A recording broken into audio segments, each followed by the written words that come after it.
Hello everyone. In the Star Trek universe, we're introduced to a plethora of technology, but there's one aspect that confused me, and that is why does the Federation doesn't use cloaking technology? The Romulans and the Klingons both use cloaking technology, but for some reason the Federation does not.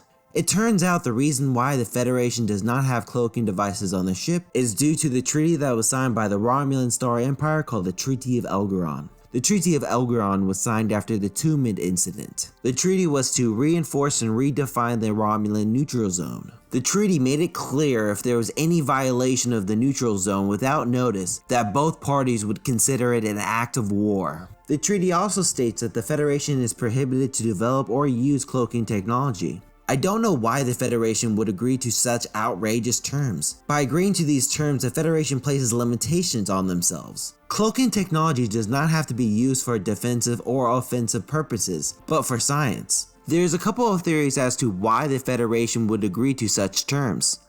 Theory number 1. Gene Roddenberry has been reported to say that our heroes don't sneak around, indicating that the Federation made a conscious decision not to develop cloaking technology. Personally, I don't think this is very plausible because cloaking technology can be used for research, which we saw an example of in the Star Trek movie Insurrection. If the meaning behind this quote was actually true, then the Star Trek writers could easily put down that the Federation passed a law stating for ethical reasons cloaking technology cannot be used for warfare. But even this ethical decision can limit the Federation defending themselves against their enemies. Theory number 2.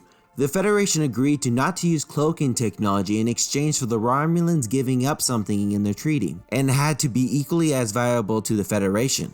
This theory makes logical sense, that during the negotiations one party would agree to do something, then the other party would have to agree to do something that is equally as valuable to create a balance of fairness. The problem is we were never told if the Romulans would agree to give up something in return, and we were never told if the treaty that was signed was considered fair by the Federation government. Even though the Federation agreed not to use cloaking technology, there's been some instances where the Federation used cloaking technology.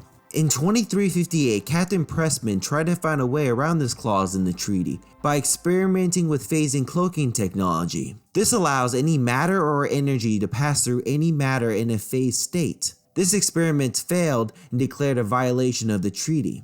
Another instance which cloaking technology was used was borrowing the cloaking device. The Federation gained this device from the Romulans to be used on the Defiant. This was not a violation of the treaty due to the Romulans giving the Federation their permission to use the device. One of the last instances that occurred was in the movie Insurrection. The Federation used a cloaking device to cloak a research facility, and if you look at the research facility from the outside, it kind of looks like a duck blind, and they also use a cloaking device to cloak the insulation suits. I was not able to find a lot of information about if this was a violation of the treaty, and all I found was that Section 31 might have some involvement. Some fans state that the clause in the treaty only prohibits ships using cloaking devices, and that's it, but there's not a lot of information that's backing this up. What do you guys think about this subject? What's your thoughts on the Federation agreeing not to use cloaking technology? Do you think the Federation was breaking the treaty when they were using the cloaking technology in the Insurrection movie? Let me know in the comment box below. If you're curious to know more about the flaws in the Minbari Federation, then please like the video on the right. If you enjoyed this video, please like and subscribe, and also click on the notification bell to keep yourself updated on my channel. Thank you for watching Utopian Broadcast, and I hope to see you next time on the Utopian Broadcast channel. Thank you.